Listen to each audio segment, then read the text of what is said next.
back in Bangalore after 15 to 17 days. I had really spent a good time with my family and friends. It was kind of bit of relaxing, and I just want to go off from the work because there's a lot of work going on back end. So that's why I just went down, and it was really amazing experience. Now I'm back in Bangalore. So yeah, grinding starts, hard work starts, everything starts. So yeah, I'm really excited for all the tasks and everything is going to come along, and with fresh mind starting. So it's been, it will be really good. Let's go. Basically मैं बेंगलोर आ चुका हूँ और बेंगलोर के आने बाद बहुत ही सारा काम बाकी है। सबसे पहले तो सेल्स पे फोकस करना, बिकॉज सेल्स चैनल मैंने स्टार्ट नहीं किया है।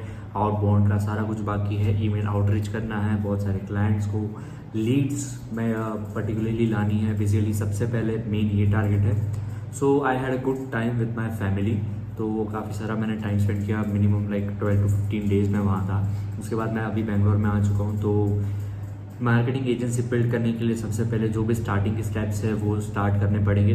तो जितने भी लाइक कोल्ड आउटरीच मेथड है, जहाँ जहाँ से क्लाइंट आ सकते हैं, तो सारे के सारे अभी स्टार्ट करने हैं। उसकी पूरी लिस्ट बनाई है मैंने, तो उस हिसाब से फिर मैं पर्टिकुलरली टारगेटिंग स्टार्ट करने वाला हूँ अभी। अभी सबसे पहले मुझे इंपॉर्टेंट चैनल्स वो लग रही है, जो कि एक कोल्ड डीएम है, जो कि लिंक्डइन, ट्विटर और इंस्टाग्राम पे हो सकता है। और second is which is cold email. जितने भी सारी कंपनीज हैं आउट देयर जिसके साथ आप काम करना चाहते हो, उसकी एक सबसे पहले लिस्ट बनाओ। उसके लिस्ट के हिसाब से आप कोई भी टूल यूज़ करके उसका ईमेल आईडी फाइंड करो। Like if you want to target CEO, CMO, उसका मार्केटिंग एग्जीक्यूटिव, तो उसको आपका एक ईमेल मिल जाएगा पर्टिकुलरली। और उसके हिसाब से फिर एक पूरी की पूरी लिस्ट बनाओ, और उस लिस्ट के हिसाब से एक ईमेल फॉर्मेट ड्राफ्ट करो और एक कोल्ड डीएम के लिए एक डीएम आउटरीच करो। तो ये दोनों मेथड है जो मैं ट्राई करने वाला हूँ पर्टिकुलरली। मैंने ये सोचा है कि पर्टिकुलरली स्टार्टिंग में 100 कंपनीज की लिस्ट बनाऊंगा मैं, जो कि एक कोल्ड डीएम और कोल्ड ईमेल के लिए यूज़ होने वाली है। कोल्ड ईमेल पर्टिकुलरली इसलिए क्योंकि कोल्ड ईमेल एक काफ़ी सक्सेसफुल मेथड है, क्योंकि अगर आप स्टार्ट करने वाले हो तो आपका काम किसी ने देखा नहीं है, तो आपको ही आउटरीच करना पड़ेगा। तो सबसे पहले है कोल्ड ईमेल, उसके बाद है कोल्ड डीएम। कोल्ड डीएम के लाइक 2 मेथड्स है to find out the clients. One is एक लिस्ट बनाओ जो भी कंपनीज के साथ आप काम करना चाहते हो।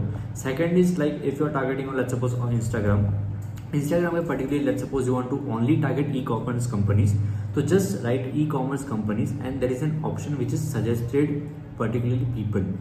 जिससे आप कोई भी कंपनी ई कॉमर्स की खोलते हो तो उसके नीचे सारी कंपनीज आ जाएंगी, जिसके हिसाब से जिसके भी फॉलोअर्स कम जाए और आपको लगता है कि आप मार्केटिंग प्रोवाइड कर सकते हो या पर्टिकुलरली कोई भी सर्विस आप प्रोवाइड कर सकते हो, उसको आप डायरेक्टली पिच कर सकते हो इंस्टाग्राम डीएम। इस तरीके से सारे प्लेटफॉर्म पे आप पिच कर सकते हो। So this is going to be my strategy of cold outreaching process. For the whole next week मैं ये 2 चीज़ें ट्राई करने वाला हूँ। What is going to be result मैं डेफिनेटली नेक्स्ट वीक में शोकेस करूँगा नेक्स्ट वीडियो में particularly. Please do share and please do follow me for knowing which method is good for outreaching, and just follow my journey.